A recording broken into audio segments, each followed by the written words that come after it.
Hey friends, it's Jess and welcome back to my channel. Today I'm sharing a plan with me video for my bullet journal for February 2023. I am really excited to jump back into my bullet journal this year.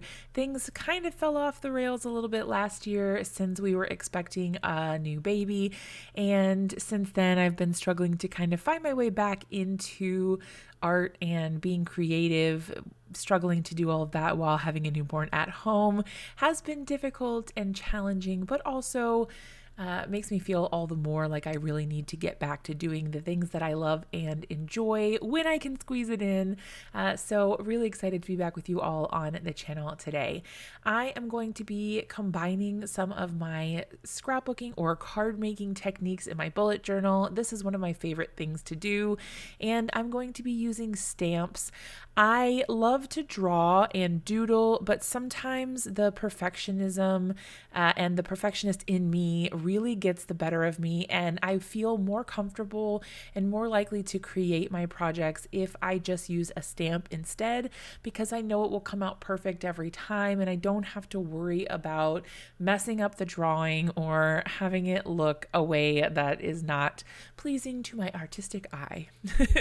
I love this stamp set from Fawn. This one is called How You Bean. I love a good pun. And this one does not disappoint. Most of the Fawn stamp sets are adorably punny.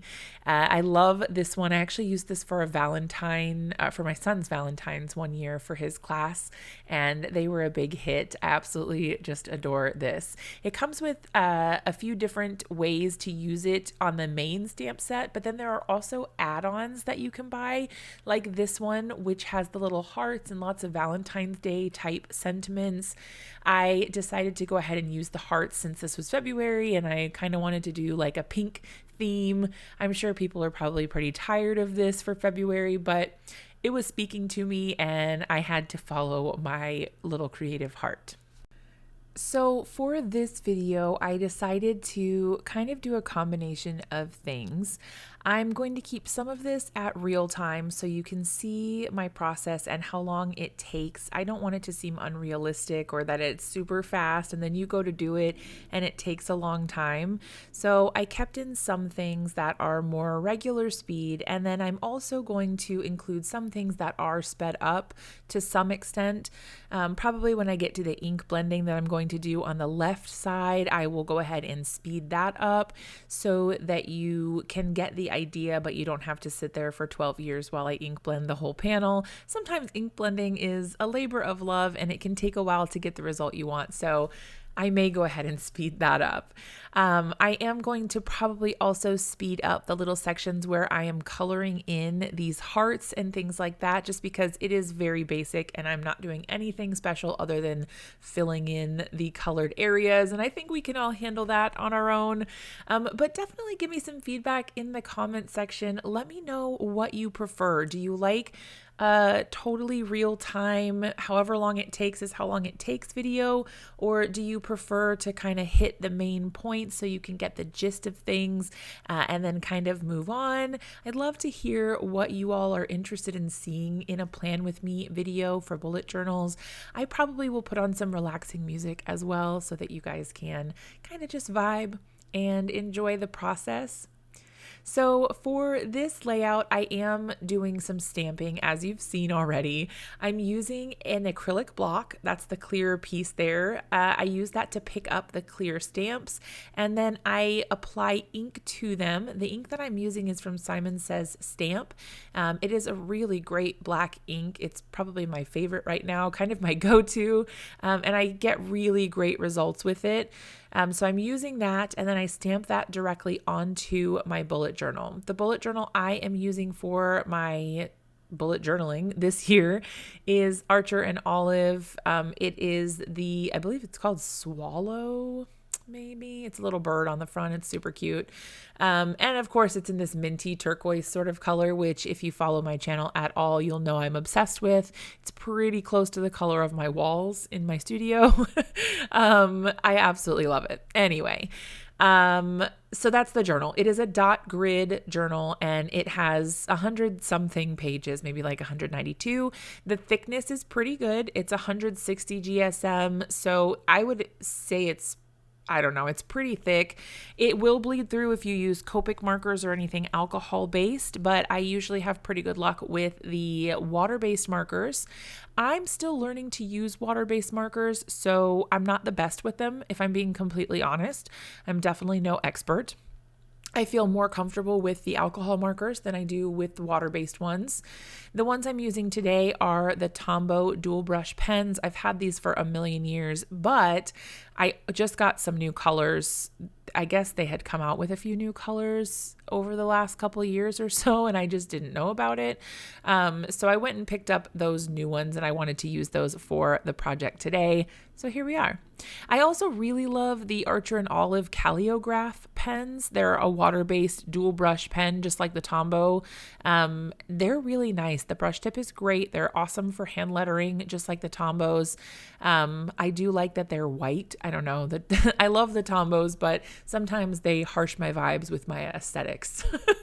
I don't know if anyone else cares about little stuff like that, but sometimes when I get in the zone, I need things to like coordinate and match. Anyway. Now that we are partially through the coloring for our little hearts, our conversation hearts, I'm going to go ahead and pop on some music and let you enjoy this little process for a bit. And then I'll be back with you at the end to talk about our next steps in moving forward with our cover page.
Now that our coloring is all done for our jar of hearts and the hearts themselves, I am ready to go ahead and do some hand lettering for our February title, I guess, for the month. One thing I did want to note about the coloring before we talk about the lettering is I did end up adding just a tiny bit of shadow to some of the hearts, just the larger ones, the one that's in the air and then the one on the ground. And all I did was just use one darker shade of the Tombow dual brush pens to go over just like one little section kind of to the right and top right of each of those hearts to give it a little shadow. And then I used a white gel pen to add sort of what looks like a highlight, just kind of like a little curved line, just to give it a little bit more dimension and life. So it looked a little less flat. For the hand lettering portion, I used a Tombow dual brush pen. This is actually the black one. Unfortunately, it is mostly dried out. I do still like the way that it writes, so I did that first, so that I could get kind of the general style of my lettering how I wanted it, and then I'm going over top of what I lettered with this guy, which is the Tombow Fudonosuke. I'm probably saying that totally wrong. It's like a twin tip. One side's gray, one side is black. They are a very small brush pen. I really like them. I'll try to link everything down in the description below. But if you ever have questions, definitely just drop me a comment and let me know, and I will do my very best to answer all of them. So I'm using that. I know that you can't really see a lot of what's going on because I'm left-handed and my hand just like sits on top of everything I'm doing, which is really irritating for me and you. I always regret this when I go to edit my videos and I'm like, dang it, no one can see anything you're doing.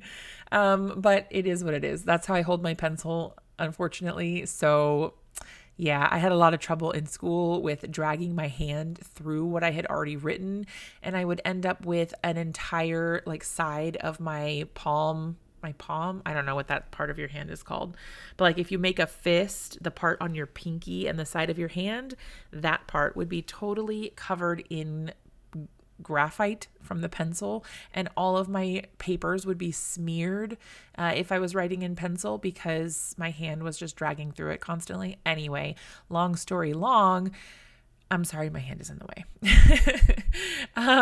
So I'm going over top of every single one of those letters. This is really tedious. You don't have to do this. Get yourself a pen that actually writes and you will skip this entire step or process that I'm going through right now. But this is actually kind of a cool way to do lettering. If you are unsure or not super comfortable with hand lettering, you can do the basics. I think they call it faux calligraphy maybe, where you go and kind of just write in cursive with one pen or pencil or whatever, and then you can go over it and add thicker lines on the downstroke. So like whenever your hand would be moving in a downward motion as you were writing the word, you would make those lines thicker and then keep the ones on the upstrokes thinner. And that gives you sort of that hand lettered look or the faux calligraphy style. So that may be a way to start getting comfortable with some hand lettering if you're new to it, or you kind of want to do a different style that maybe you're not used to yet. Now I am using a sand eraser. This is a mono eraser from Tombow, basically just an eraser, but it does do really well with taking off the pencil marks. It's kind of like a little piece of sandpaper. You do have to be careful not to be too rough or heavy-handed with these because they will wear away the actual paper itself, and then it will have a weird texture. And I mean, you can actually wear a hole through the paper, but more likely you will just end up with a spot that's kind of like rough textured, which nobody wants.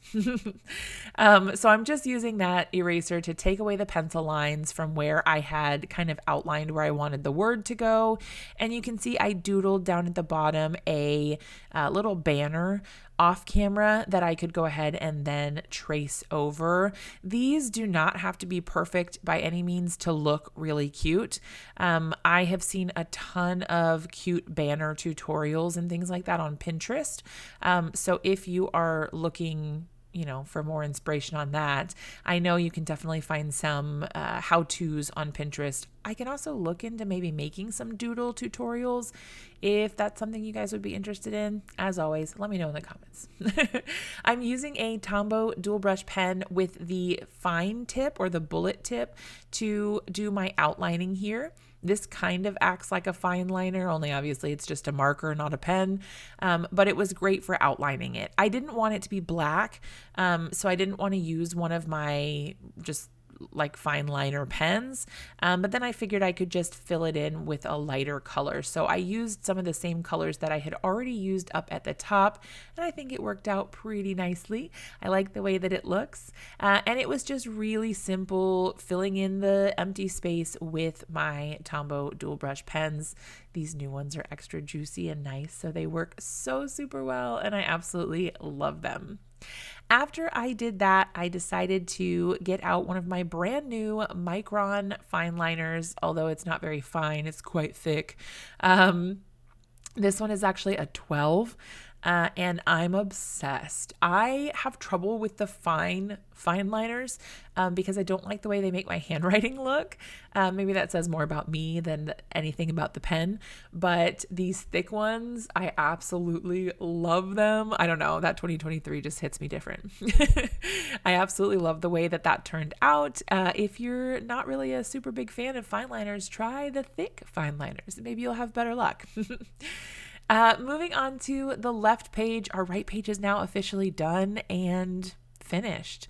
I'm going to leave it really simple because the left page, I'm actually going to do a bunch of ink blending. This is kind of my MO for my bullet journal cover pages. I like to do something on the right page to kind of have the month and whatever theme. And then on the left, I love doing ink blending and adding in that little bit of something extra, just so that it is really vibrant and intense. Absolutely love that. So you can see that I have started doing my ink blending on the left page. I started out with a Distress Oxide called Tattered Rose. I'm using Distress Oxide for all of this ink blending here. They work really nicely together to create a very smooth, almost chalky sort of look on top of the paper, and they blend really well together. The second color that I used is Abandoned Coral, and then I moved on to Picked Raspberry. The final color that I used up at the top is Seedless Preserves, and I really like being able to kind of mix and match these sort of pinks and purples and get all sort of range or kind of gradient of all these colors. It's not perfect and it doesn't have to be, so don't spend too much time on this. Just kind of get it as blended as you feel like it needs to be and then kind of move on.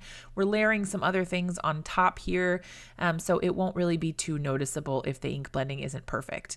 I'm using a stencil from My Favorite Things called Lots of Heart, and I'm applying ink in the same color that was underneath it, with that stencil over top. So it kind of just darkens up the colors, but we don't have any like weird colors on top of other colors.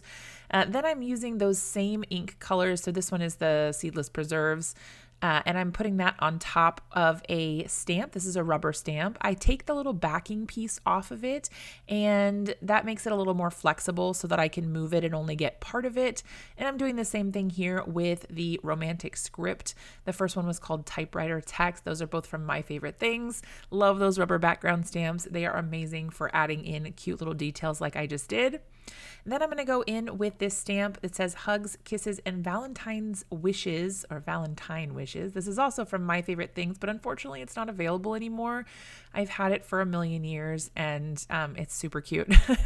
I don't think they have it in stock anymore. Maybe they'll pull it out of the vault sometime.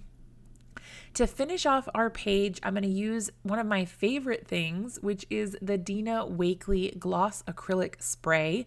This is kind of like paint in a bottle, but in a liquid form. You normally would spray it, but I just actually take the lid right off and tap the black part of the lid over top of my project. You probably want to do this with some protective stuff over things on your desk if you're going to do this, because it can make quite a large mess.